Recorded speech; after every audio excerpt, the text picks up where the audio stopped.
శివ, చెప్పండి అసలు ఏంటి ఈ దందా, ఎలా జరుగుతోంది, ఎప్పటి నుంచి జరుగుతోంది? ఆ వెటర్నరీ డాక్టర్ గా ఉన్నటువంటి వెంకట్ యాదవ్ అసలు ఇలాంటి ఆలోచన అతనికి ఎందుకు వచ్చింది? వీటిని ఎలా అమ్ముతున్నాడు? సార్ ఈ దందాన ఈ ఈ ప్రజెంట్ ఏదైతే బ్లడ్ తీస్తున్నారో ఆ దాన్ని క్లినిక్ లో పక్క దాంట్లో అయినా పెట్ స్టోర్ పైన ఇంకొక ఫ్లోర్ ఉంటుంది. ఆ ఫ్లోర్ లో ఎవరికి తెలియకుండా ఇప్పుడు కాకుండా తీస్తారు. సో దీంట్లో ఏదైతే తీసిన బ్లడ్ ని కూడా బ్లడ్ బ్యాంక్ లో అనేది దాచిపెట్టడం జరుగుతుంది. వీధి కుక్కల్ని ఎలా పట్టుకుంటాడు? వాటిని ఎలా తీసుకొస్తారంటే ఎవరన్నా ట్రీట్మెంట్ కోసం తీసుకొచ్చిన వీధి కుక్కల నుంచి ఆ రక్తాన్ని సేకరిస్తాడా, లేదంటే బయట తిరుగుతున్న వీధి కుక్కల్ని పట్టుకొని ఈ విధంగా వాటికి మత్తిచ్చి చేస్తున్నాడా? బయట అర్ధరాత్రి సమయంలో బయట కనిపిస్తున్న డాగ్స్ కి చికెన్ ఇచ్చి ఇంకా మచ్చిక చేసుకొని వాటిని ఎవరికి తెలియకుండా తీసుకొని వచ్చి ఆ లోపల బంధించి సో దానికి ఫాస్టింగ్ లో పెట్టి నెక్స్ట్ డే నుంచి వెళ్ళి బ్లడ్ తీస్తాం అన్నమాట. అంటే వాటికి ఆహారం ఏం పెట్టకుండా ఒక రోజు ఉంచి పక్క రోజు బ్లడ్ తీస్తారా? అవును సార్, అట్లీస్ట్ 8 hours అనేది గ్యాప్ ఇచ్చి దాని తర్వాతకి బ్లడ్ తీయడం జరుగుతుంది. ఓకే. అలా సేకరించిన ఆ బ్లడ్ ని ఎక్కడ దాచిపెడతాడు? రీఫ్రిజిరేటర్ లో సార్, బ్లడ్ బ్యాంక్ సంబంధించిన రీఫ్రిజిరేటర్ ఏదైతే ఉంటుందో ఆ రీఫ్రిజిరేటర్ లో దాచిపెట్టడం జరుగుతుంది, నిల్వ చేయడం జరుగుతుంది. అంటే ఇప్పుడు ఈ రిఫ్రిజిరేటర్ ఇది గవర్నమెంట్ హాస్పిటల్లో ఉన్నటువంటి ల్యాబ్ లో ఉన్న దాంట్లోనే పెడుతున్నాడు, ఎవరికి అనుమానం రాకుండా? సార్ ఈ రీఫ్రిజిరేటర్ కూడా బోర్డింగ్ పేరిట ఏదైతే ఉంటుందో ఆ బోర్డింగ్ లోనే ఉంటుంది సార్, సపరేట్. ఓకే. అలా ఎంత మోతాదులో రక్తాన్ని సేకరిస్తాడు? ఇప్పుడు ఆ వీధి కుక్కల్ని బంధించి వాటిని మచ్చిక చేసుకుని వాటిని చికెన్ లేదా వేరే ఫుడ్ పెట్టి తీసుకొచ్చి హాస్పిటల్కి వచ్చిన తర్వాత ఎంత రక్తాన్ని ఒక్కొక్క కుక్క నుంచి సేకరిస్తున్నాడు? అరౌండ్ 300 ml నుంచి వెళ్ళి 600 ml వరకు ఆ బ్లడ్ అనేది తీసుకోవడం జరుగుతుంది సార్. ఉమ్. అలా ఎట్ ఏ సేకరించిన టైం ఒక తర్వాత టైంకి. ఓకే, అలా అలా కలెక్ట్ చేసిన తర్వాత వాటిని వదిలేస్తాడా? ఆ కుక్కల్ని వదిలేస్తాడా?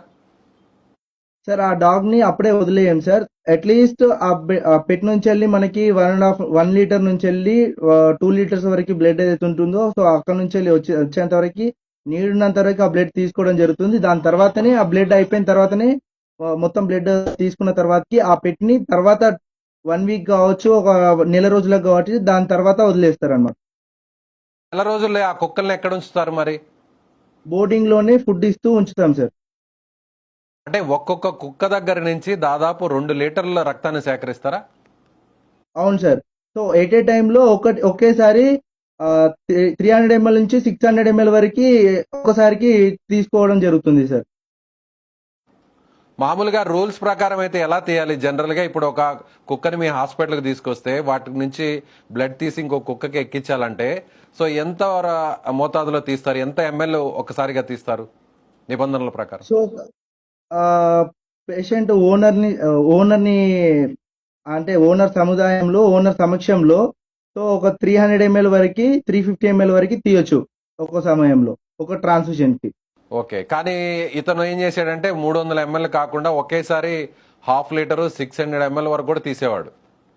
అవును సార్. అలా దాదాపు ఎన్ని రోజులకు ఒకసారి తీసేవాడు? ఒక్కొక్క కుక్క నుంచి ఎన్ని రోజులకు ఒకసారి రక్తాన్ని సేకరించేవాడు? సార్ నీడ్ ఉంటే ఒక రోజులో ఒక 10 బ్యాగులు నీడ్ ఉందంటే కూడా సో ఆ రోజు దగ్గర దగ్గర ఒక 5 కుక్కల నుంచి కూడా బ్లడ్ తీసే ప్రయత్నం జరిగేది సార్. అమ్మేవాడండి ఈ బ్లడ్ ని, యూనిట్స్ ని ఎంతకు అమ్మేవాడు, ఈ ప్యాకెట్స్ ని? So 300 ml each 300 ml packet వచ్చేసి 18,000 నుంచి 25,000 వరకు సేల్ చేసేది సార్. 300 ఎంఎల్ రక్తాన్ని 18,000 నుంచి 25,000 ఛార్జ్ చేసేవాడా? అవును సార్. మనుషుల రక్తాన్ని కూడా అంత ఛార్జ్ చేయరు కదండి.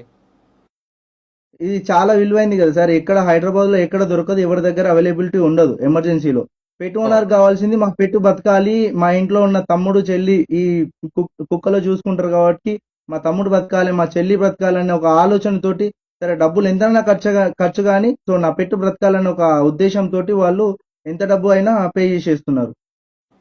ఓకే. జనరల్ గా మామూలుగా ఇప్పుడు ఒకవేళ మీరు అన్నట్టుగా ఒక పెట్ ఇంట్లో పెంచుకుంటున్నటువంటి పెంపుడు కుక్కకి ఏదైనా అనారోగ్య సమస్య వస్తే వాటికి బ్లడ్ ఎక్కించాల్సి ఉంటే జనరల్ గా ఎక్కడ వాటికి ప్రభుత్వ హాస్పిటల్లోనో బ్లడ్ బ్యాంక్ లాంటివి ఏమి ఉండవా జనరల్ గా? హైదరాబాద్ లో ఎక్కడ లేవు సార్, పెట్ సంబంధించిన బ్లడ్ బ్యాంక్స్ అనేవి ఎక్కడ లేవు. ఇన్ కేసు ఒకవేళ నీడ్ ఉంటే సో ఫ్రెండ్ సర్కిల్ లో అట్లా వెతుక్కొని ఆ బ్లడ్ అయితే ఉందో ఆ ఎమర్జెన్సీలో ఎక్కించుకోవడమే జరుగుతుంది.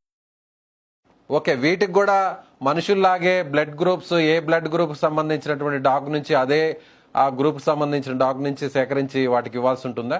వీటికంటూ సపరేట్ గ్రూప్స్ కూడా ఉంటాయి సార్. సో ఈ గ్రూప్స్ ప్రకారమే ఏదైతే మనం బ్లడ్ ఎక్కిస్తున్నామో ఆ పేషెంట్ యొక్క బ్లడ్ గ్రూప్ ప్లస్ బ్లడ్ ఏదైతే ఎక్కిస్తున్నామో ఆ పేషెంట్ యొక్క బ్లడ్ గ్రూప్ ఇద్దరి బ్లడ్ గ్రూప్స్ మ్యాచ్ అయితేనే బ్లడ్ ఎక్కియాలి. కానీ ఇక్కడ అటువంటి బ్లడ్ గ్రూప్స్ మ్యాచింగ్ అనేది ఏమి ఉండదు. ఓన్లీ క్రాస్ మ్యాచింగ్ ఒకటే చేస్తారు. ఓకే, అంటే ఈ బ్లడ్ గ్రూపింగ్ చేయకుండానే క్రాస్ మ్యాచింగ్ చేసి, అంటే ఒక దీనికి ఎక్కించొచ్చా లేదా అనేది ఒక్కటి మాత్రమే బేసికల్ గా చేస్తారు. ఆ తర్వాత యాస్టీస్ గా బ్లడ్ ను వాటికి ట్రాన్స్ఫర్ చేస్తారు, అంతేనా? అవును సార్. సో ఇప్పుడు ఇలా ఎంత కాలం నుంచి జరుగుతుంది? సార్ నేను 2025 జనవరిలో అక్కడ జాయిన్ అయ్యాను. సో నేను వెళ్ళినప్పుడు స్టార్టింగ్ నుంచి అయితే నేను చూస్తున్నాను. నాకంటే ముందు నేను వెళ్ళేసరికి అక్కడ బ్లడ్ బ్యాంక్ ఉంది. బ్లడ్ తీయడము, స్ట్రీట్ డాగ్స్ అక్కడ నిల్వ పెట్టుకోవడము, డైలీ ఫుడ్ ఇవ్వడము ఇట్లాంటిది చాలా ఉంది. సో నేను అక్కడ తప్పదు అన్న పరిస్థితి నుంచి వెళ్ళి లాస్ట్ నేను ఒక 9 మంత్స్ నుంచి వెళ్ళి అక్కడ వెళ్ళిన 3 మంత్స్ తర్వాత నుంచి వెళ్ళి సరే ఇది తప్పు, నేను చేయలేను, నా వల్ల కాదు అని చెప్పినా కానీ డబ్బులు వచ్చే పని చేయండి, పనికి మళ్ళీ పని చెప్పకండి, సోది చెప్పకండి అని చెప్పేసి మమ్మల్ని బెదిరించి మాతోటి పనులు చేపించిండు. మేము మాకున్న పరిస్థితులకి, మాకున్న పేదరికానికి మేము ఆ పనులు చేయక తప్పని పరిస్థితిలో మేము ఆ పనులు చేయాల్సి వచ్చింది. ఇలా ఎంతమంది చేసేవాళ్ళండి? ఇప్పుడు మీరు ఆపరేషన్ థియేటర్ లో మీరు అసిస్టెంట్ గా ఉండేవాళ్ళ ఆ డాక్టర్ కి? అవును సార్, ఆపరేషన్ థియేటర్ లో అసిస్టెంట్ గాను, ఎమర్జెన్సీ కేర్ లో ఎమర్జెన్సీ గాను చూసేటోని. ఓకే, అలా అలా రోజు ఎన్ని కుక్కల్ని తీసుకొచ్చి ఈ విధంగా బ్లడ్ తీసుకెళ్లే వాళ్ళు? సుమారుగా ఈ దందా అంతా కూడా రోజుకి ఎంత మొత్తంలో జరిగేది? సార్ రోజు అంటే ఏం జరగకపోయేది, అట్లీస్ట్ ఒక మంత్ లో వచ్చేసి ఆ క్లినిక్ లో 5 నుంచి 10 ట్రాన్స్ఫ్యూషన్స్ జరిగేవి సార్. బయట హైదరాబాద్ లో ఉన్న ప్రైవేట్ హాస్పిటల్స్ కావచ్చు, ఇంకెవరికైనా బ్లడ్ నీడ్ ఉంది, మా పెట్ బాగాలేదు అనుకున్న వాళ్ళు కూడా కాల్ చేసి సంప్రదించేవాళ్ళు. కాల్ చేసి సంప్రదించిన తర్వాతకి వాళ్ళకి ఏదైతే బ్లడ్ నీడ్ ఉందో ఆ ప్యాకెట్ ని వాళ్ళకి ర్యాపిడో కానీ ఊబర్ ద్వారా కానీ వాళ్ళకి పంపించేవారు. ఓకే, అలా సేకరించిన బ్లడ్ రిఫ్రిజిరేటర్ లో పెడితే అది ఎన్ని రోజుల వరకు నిల్వ ఉంటుంది అది? ఒక 20 రోజుల వరకు నిల్వ ఉంటుంది సార్. ఓకే, 20 రోజుల వరకు. ఇప్పుడు ఆ వాటి నుంచి మీరు రక్తాన్ని దాదాపు ఒక 2 లీటర్ల వరకు కూడా సేకరించేవాళ్ళు కదా ఒక్కొక్క వీధి కుక్క దగ్గర నుంచి. అలా మీ దగ్గర కనీసం ఒక 10-20 రోజులు వాటిని ఉంచుకునేవాళ్ళు కదా. వాటికి ఎలాంటి ఆహారం పెట్టేవాళ్ళు? రోజుకి ఒకేసారి ఫుడ్ 2-3 టైమ్స్ ఫుడ్ కూడా కాదు, ఓన్లీ 1 టైం ఫుడ్. ఆఫ్టర్నూన్ 12 కి ఇస్తే ఇంకా మళ్ళీ అవి ఆకలితో అలమటించిపోయేవి కదా. ఒక్కొక్కసారి మీరు 1/2 లీటర్ వరకు బ్లడ్ సేకరిస్తుంటే మీరు రోజుకి ఒక్క పూట మాత్రమే ఆహారం పెడితే అవి తిరిగి ఎలా ఆరోగ్యంగా మళ్ళీ కోలుకోగలవు? సో వాటికి సంబంధించిన మెడిసిన్ ఏదైతే ఉందో మెడిసిన్ ఇచ్చేవాళ్ళం సార్. కొన్ని పెట్స్ కూడా స్కిన్ ఇన్ఫెక్షన్స్ వచ్చి ఆ, చాలా బాధపడి చనిపోయే స్టేజ్ కూడా వెళ్ళినాయి కొన్ని పెట్స్ కూడా. కొన్ని పెట్స్ అయితే అమానుషంగా చనిపోయినాయి కూడా సార్. ఇది ఆ సరైన ఆహారం లేకుండా వాటి బక్క చిక్కిపోవడం, వాటి నుంచి విపరీతంగా బ్లడ్ ని సేకరించడం వల్ల రక్తం లేక వాటికి వేరే అనారోగ్యాలు సోకి, స్కిన్ ఇన్ఫెక్షన్స్ అవి సోకి చనిపోయేవి. అవును సార్. అలా ఇప్పటి వరకు ఎన్ని కుక్కలు చనిపోయి ఉంటాయంటే మీరు పనిచేసినటువంటి ఈ 9 నెలలు సంవత్సర కాలంలో మీరు చూసిన పరిస్థితుల్లో? దగ్గర దగ్గర ఒక 15 నుంచి వెళ్ళి 20-25 పెట్స్ సార్. 15 to 25. 25 కుక్కలు మీ కళ్ళ ముందే చనిపోయాయి. ఇలా రక్తం అవును కోసం సార్. తీసుకొచ్చి వాటిని బంధించినటువంటి కుక్కలు. ఒక రకంగా చెప్పాలంటే వాటిని బంధించడం అని చెప్పొచ్చా? అవును సార్, చెప్పొచ్చు. ఓకే, అలా మీరు సో ఒక్కొక్క ఈ బంధించిన కుక్కలు సుమారుగా ఎన్ని ఉండేవి? మొత్తం ఇప్పటి వరకు ఎన్ని బంధించుంటారు? ఈ సంవత్సర కాలంలో ఒక 20 కుక్కలు చనిపోయి ఉంటున్నారు. అలా ఇప్పటి వరకు మీరు ఎన్ని పట్టుకొని ఎన్నింటిని మళ్ళీ వీధుల్లో వదిలేయడం జరిగింది? సుమారుగా మేము ఇప్పటివరకు ఒక 50 కుక్కల వరకు మేము చేసి ఉంటాము. సో దాంట్లో ఒక 10-15 కుక్కలు వీధుల్లో అంటే లాస్ట్ స్టేజ్ లో నడవలేని స్టేజ్ లో కూడా తీసుకెళ్లి వదిలేయడం జరిగింది. ఆ తర్వాత అవి కూడా చనిపోయి ఉంటాయి. సో అవి చనిపోయాయా ఏంటి అనేది ఇంకా మిస్టరీ సార్.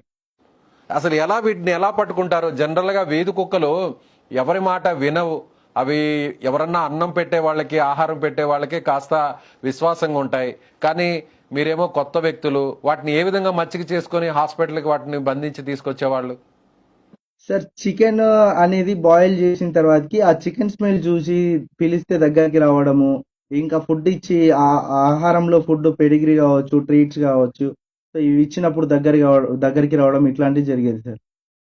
దగ్గరకు వచ్చినప్పుడు వాటిని పట్టుకొని లోపల తీసుకోను పోవడం అంతే.